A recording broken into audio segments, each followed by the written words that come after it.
TMCS motto,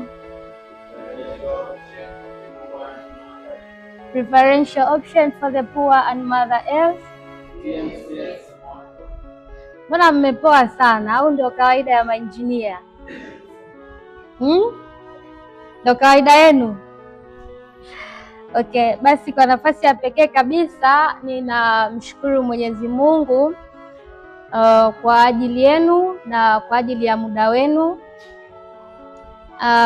Ninawashukuru pia viongozi wa TMCS ambao mmeweza kunipatia nafasi hii ili tuweze kushirikishana mawili matatu katika safari yetu ya mafanikio, zaidi sana safari yetu ya ujana.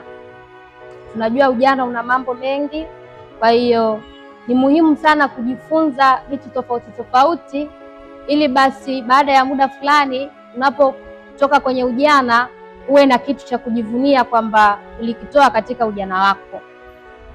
Na kama alivyosema kaka kwamba mada yetu ni kama hiyo hapo kwamba you are a brand, you have to own your value. Nyinyi kwa kuwa ni brand mna thamani. Thamani gani? Sijui, kila mtu ana thamani yake. Sasa hizo thamani ili ziweze kukupelekea kwenye mafanikio au ili ziweze kuwa na matokeo, uje uwe kama unavyowaona matajiri ama watu waliofanikiwa, ni lazima uitunze au uilinde hiyo thamani.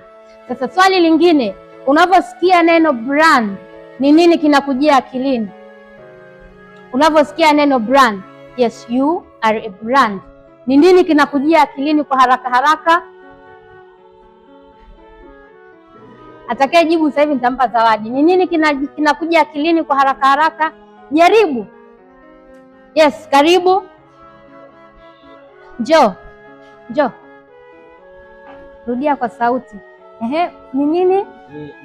Ni mtazamo au reputation ambayo anakuwa nayo mtu pale anaposikia jina la kitu fulani au mtu fulani. Mmemsikia? Mmemwelewa? Wangapi mlikuwa mkisikia brand mnafikiri ni kampuni? Sema tu ukweli. Au unafikiri logo? Au ulikuwa unafikiri sijui gari Toyota ndo brand kubwa? Ni wangapi mlikuwa mnajua hivyo?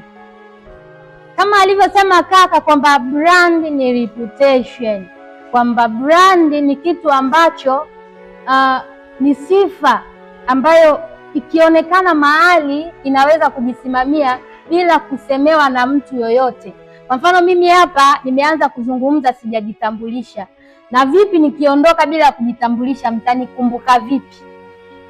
Eti kaka utanikumbuka vipi? Yule pale atanikumbuka kwa ile keki anayokula. That's my brand. Tumsifu Yesu Kristo. Sio kama tunaelewana.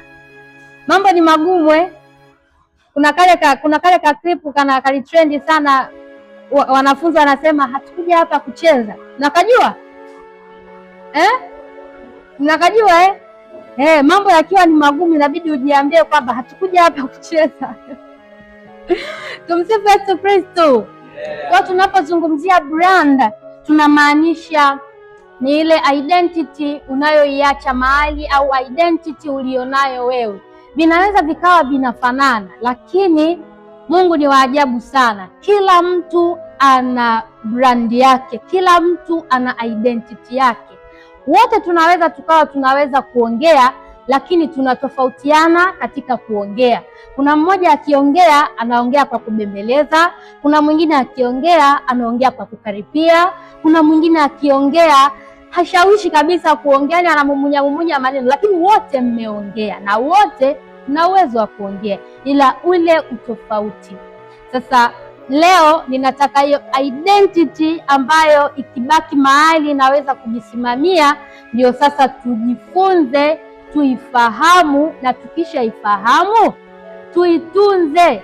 Hiyo ndio njia pekee ambayo inaweza kukufikisha mahali ambapo unatamani kufika.